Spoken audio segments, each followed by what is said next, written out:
đã nói mình chia tay. Sau thời gian đôi ta đắp say, em tìm kiếm mỗi lý do để rời xa, còn anh chỉ mong em sẽ thứ tha.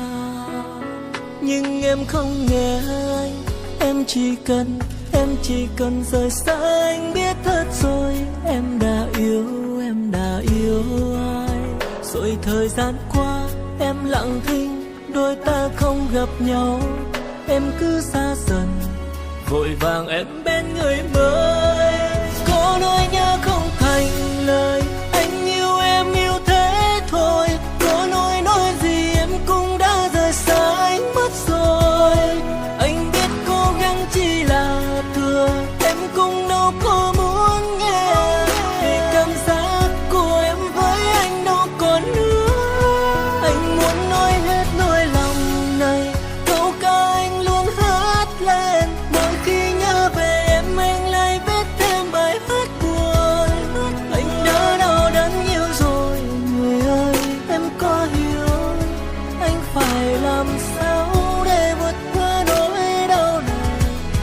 Em ơi anh phải làm sao?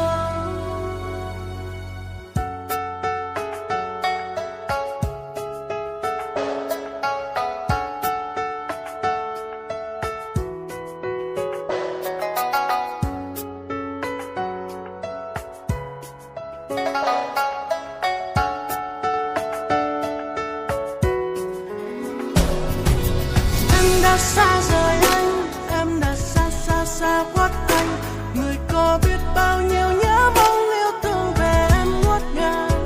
Anh phải cố chờ đợi đến bao giờ người ơi, dấu yêu đã tàn. Nhưng em không nghe anh, em chỉ cần rời xa anh. Biết thật rồi em đã yêu ai. Rồi thời gian qua em lặng thinh, đôi ta không gặp nhau. Em cứ xa dần, vội vàng em bên người mới.